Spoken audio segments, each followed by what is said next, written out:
അഖിൽമാരാരുടെ സംസ്കാരം എന്താണ്, അഖിൽമാരാർ എന്നെ വിളിച്ച രീതി മനസ്സിലാവും. അപ്പോൾ ഓരോ ആളുകൾക്കും ഒരു സംസ്കാരം ഉണ്ടാവും, അവർ ആ രീതിയിലാണ് പ്രതികരിക്കുക. അത് അയാളുടെ രീതിയിൽ പ്രതികരിച്ചു. ഞാൻ എന്നെ തെരുവ് വിളിച്ച വോയിസ് ഞാനല്ലേ, ഏറ്റവും രസം അതാണ്. എന്നിട്ട് അഖിലിനെ സപ്പോർട്ട് ചെയ്യും ഇത്രയും ആൾക്കാർ. ഇവിടെ എന്തും വിളിച്ച് പറയാവുന്ന ഒരാള് അയാളെ സപ്പോർട്ട് ചെയ്യാൻ കുറെ ആൾക്കാര്. കേരളം എങ്ങോട്ടാണ് പോകുന്നത് എനിക്ക് ചിന്തിക്കാൻ പറ്റും. അതിനെ കുറിച്ച് എന്ത് പ്രതികരിക്കാനുള്ള എനിക്ക് പറയാനുള്ളത് ഞാൻ അവിടെ പറഞ്ഞിരുന്നു. അതിനെ കുറിച്ച് ഇപ്പൊ പ്രതികരിക്കേണ്ട ആവശ്യമില്ല. ഇപ്പൊ എന്തായാലും അപ്സര പുറത്തിറങ്ങിയിട്ടില്ല. കോൾ ചെയ്തത് ചേട്ടനാണോ അങ്ങോട്ട് വിളിച്ചത്? അല്ല, അഖിൽ എന്നെ ഇങ്ങോട്ട് വിളിച്ചതാണ്. അപ്പൊ അതിനെതിരെ എന്തെങ്കിലും പരാതി എന്തെങ്കിലും ചേട്ടൻ ചെയ്യുന്നുണ്ടായിരുന്നു? ഒരാൾ വിളിച്ചാൽ പരാതി ഞാൻ സൈബർ സെല്ലിന് അയച്ചു കൊടുത്തിരുന്നു. വേണമെങ്കിൽ പരാതി കൊടുത്താൽ കേസ് എടുക്കാൻ പറ്റും. കാരണം വീട് കയറി ആക്രമിക്കുമെന്നാണ് പറഞ്ഞത്, അടിക്കുമെന്നാണ് പറഞ്ഞത്. ഇതിന്റെ ഒന്നും പുറകിൽ പോയിട്ട് പ്രത്യേകിച്ച് കാര്യമൊന്നും ഇല്ലാത്തതുകൊണ്ട്, ഇതിന്റെ പുറകിൽ നടക്കാൻ സമയമില്ലാത്തത് കൊണ്ടും വേറെ കാര്യങ്ങളുള്ളതുകൊണ്ടും അവന്റെ വഴി നോക്കട്ടെ, അവന്റെ സംസ്കാരം അനുസരിച്ച് സംസാരിച്ചു. അതാണ് ഞാൻ നേരത്തെ പറഞ്ഞത്. അത്രയേ ഉള്ളൂ, അല്ലാതെ വേറെ ഒന്നുമില്ല. Okay okay. അതിനുശേഷം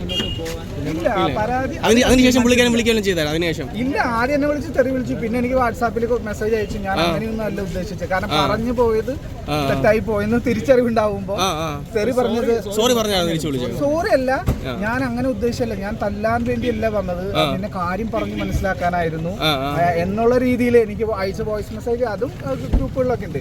ഈ വോയിസ് ഞാനും അല്ല പുറത്തുവിട്ടത്, ഇത് അഖിൽ തന്നെയാണ് ആദ്യം പുറത്തുവിട്ടത്. ഞാൻ എന്നെ തെറി വിളിച്ച വോയിസ് ഞാനല്ലേ, ഏറ്റവും രസം അതാണ്. എന്നിട്ട് അഖിലിനെ സപ്പോർട്ട് ചെയ്യും ഇത്രയും ആൾക്കാർ. ഇവിടെ എന്തും വിളിച്ച് പറയാവുന്ന ഒരാള് അയാളെ സപ്പോർട്ട് ചെയ്യാൻ കുറെ ആൾക്കാര്. കേരളം എങ്ങോട്ടാണ് പോകുന്നത് എനിക്ക് ചിന്തിക്കാൻ പറ്റും. സന്തോഷമല്ല, ഇത്ര ദിവസങ്ങൾ നിന്നല്ലോ. ഇതൊരു ഗെയിം ഷോ മാത്രമാണ്. അപ്പൊ ആ ഗെയിം ഷോയില് 75 ദിവസം നിൽക്കാന്ന് പറഞ്ഞത് വലിയൊരു കാര്യം തന്നെയാണ്. 75 ദിവസം നിൽക്കാന്ന് പറഞ്ഞാൽ ഒരു ദിവസം വീട്ടിൽ പോയി എനിക്കറിയാം. ഒരു ദിവസം പാട് മൊബൈൽ ഫോൺ അത് ജീവിക്കാന്ന് പറയുമ്പോൾ അപ്പോൾ 77 ദിവസം നിന്ന് ഇവരെയൊക്കെ സമ്മതിക്കണ്ടേ, അല്ലെങ്കിൽ 70 ദിവസം നിന്ന് ഇവരെയൊക്കെ സമ്മതിക്കണ്ടേ.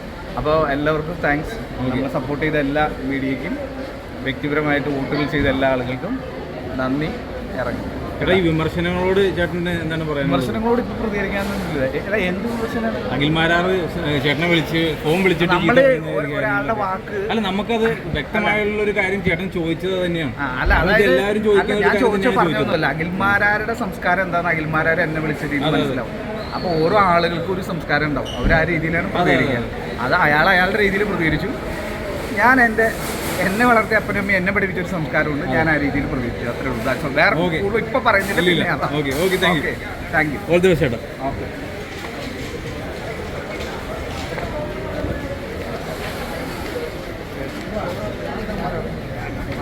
വണ്ടി എങ്ങനെ വേണ്ടല്ലോ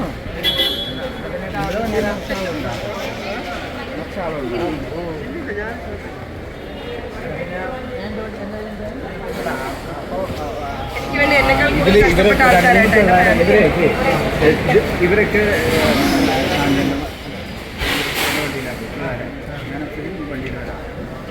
വഴി അറിയണ്ടേ, ഇവർക്ക് വഴി അറിയാം.